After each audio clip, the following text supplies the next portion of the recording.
ನಮಸ್ಕಾರ. ಆಸ್ಟ್ರೋ ಸೂರ್ಯ ಚಾನಲ್ಗೆ ನಿಮಗೆ ಸ್ವಾಗತ.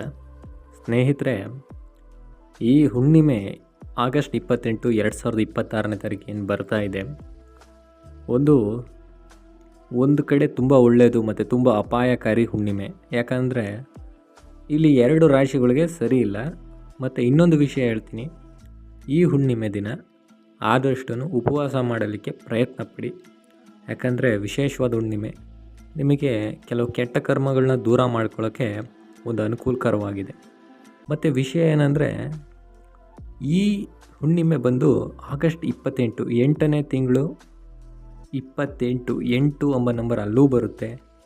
ಮತ್ತು 2026 ಅಲ್ಲೂ 8 ಬರುತ್ತೆ. ಸೊ 8 ಎಂಬ ನಂಬರ್ ನಾನು ಯಾವಾಗಲೂ ಹೇಳ್ತೀನಿ, ತುಂಬ ಡೇಂಜರಸ್. ಅದು ಅತಿ ದೊಡ್ಡ ಸಾಧನೆಗಳನ್ನ ಮಾಡ್ತಕ್ಕಂಥವ್ರು ಈ ನಂಬರ್ ಅವರೇ. ಅತಿ ಭಯಾನಕ ಕಷ್ಟಗಳು ನಡೆಯೋದು ಈ ನಂಬರು ಅವರೇ.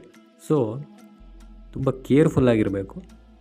ನಾನು 2 ರಾಶಿ ತುಂಬ ಸ್ಪೆಷಲಾಗಿ ನಾನು ಅಡ್ವೈಸ್ ಮಾಡೋದು ಅಂದರೆ ಕುಂಭರಾಶಿ, ಇನ್ನೊಂದು ಮೀನರಾಶಿ. ಏನಕ್ಕೆ ಕುಂಭರಾಶಿ ಮತ್ತು ಮೀನರಾಶಿ ಅಂದರೆ, ಆ ದಿನ ಚಂದ್ರ ಕುಂಭರಾಶಿಯಲ್ಲಿರ್ತಾನೆ, ಜೊತೆಯಲ್ಲಿ ರಾಹು ಕೂಡ ಇದೆ. ಯಾವತ್ತೂ ಹೇಳ್ತೀನಿ, ಕಲಿಯುಗ ಇವತ್ತು ಏನು ನಡೀತಾ ಇದೆ, ಇದು ರಾಹು ದೆಸೆಯಿಂದ ನಡೀತಾ ಇರೋದು. 2000ನೇ ಇಸ್ವಿ ನಡೆಯೋಕ್ಕೂ ಮುಂಚೆ ನಿಮ್ಮ ಕೈಯಲ್ಲಿ ಮೊಬೈಲ್ಗಳು ಇರಲಿಲ್ಲ, ಯಾರ ಕೈಯಲ್ಲೂ. ಇವತ್ತು ಎಲ್ಲರ ಕೈಯಲ್ಲೂ ಮೊಬೈಲ್ ಇದೆ. ಅದು ಒಂದು ರಾಹುವಿನ ಪ್ರಭಾವ. ಇಲ್ಲಾಂದರೆ ಯಾವುದೇ ಕಾರಣಕ್ಕೂ ರಾಹು ದೆಸೆ ನಡೆಯೋಲ್ಲ. ಜನಗಳು ಹಾಳಾಗಬೇಕು ಅಂದರೆ ಕೈಯಲ್ಲಿ ಮೊಬೈಲ್ ಬೇಕು.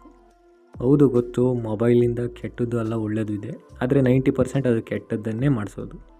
ಸೊ ಈ ರಾಹು ಮತ್ತು ಚಂದ್ರ ಕುಂಭರಾಶಿಯಲ್ಲಿ ನಡೆಯೋದ್ರಿಂದ ಕುಂಭರಾಶಿಯವರು ಯಾರ ಹತ್ರನೂ ಜಗಳ ಮಾಡ್ಕೊಳ್ಳೋದು, ಮನಸ್ತಾಪಗಳನ್ನ ಮಾಡ್ಕೊಳ್ಳೋಕ್ಕೆ ಹೋಗಬೇಡಿ.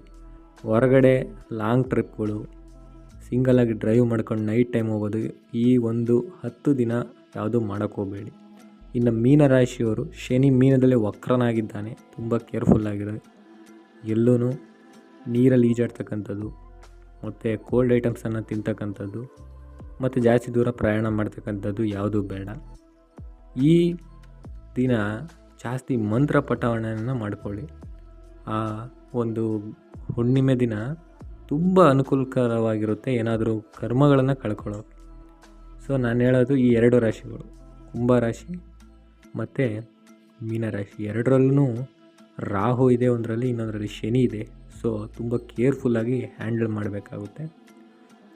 ಹಾಗೆ ಈ ಹುಣ್ಣಿಮೆ ದಿನ ವಿಶೇಷವಾಗಿ ನೀವು ಶಿವನ ಆರಾಧನೆಯನ್ನು ಮಾಡ್ತಕ್ಕಂಥದ್ದು ತುಂಬ ಒಳ್ಳೆಯದು. ಇನ್ನೊಂದು ವಿಷಯ ಏನಂದರೆ, ರಾಹು ಚಂದ್ರ ಒಟ್ಟಿಗೆ ಇರೋದ್ರಿಂದ ಸ್ವಲ್ಪ ಮೊಬೈಲನ್ನು ಬಳಕೆಯನ್ನು ಕಡಿಮೆ ಮಾಡಿ. ಯಾಕಂದರೆ ಅದು ನಿಮ್ಮನ್ನು ಮೆಂಟಲ್ ಆ್ಯಂಗ್ಸೈಟಿ, ಡಿಪ್ರೆಷನ್ಗಳಿಗೆ ಕಾರಣವಾಗ್ತಕ್ಕಂಥದ್ದು. ಒಳ್ಳೊಳ್ಳೆಯದೇನಾದರೂ ನೋಡಿ, ಹುಷಾರಾಗಿರಿ. ಇಷ್ಟೇ ಪರಿಹಾರ ಅಂದರೆ ಮಂತ್ರ ಪಠನೆ ಮಾಡಬೇಕು. ನಿಮ್ಮ ಹುಷಾರಲ್ಲಿ ನೀವು ಇರಬೇಕು. ಯಾವತ್ತೂ ವಿಧಿನ ತಪ್ಪಿಸೋಕೆ ಯಾರ ಕೈಲೂ ಸಾಧ್ಯ ಇಲ್ಲ. ಈ ಜ್ಯೋತಿಷ್ಯ ಎಂಬುದು ಸೂಚನೆ ಅಷ್ಟೆ. ಎಲ್ಲರಿಗೂ ಒಳ್ಳೆಯದಾಗಲಿ. ಧನ್ಯವಾದ.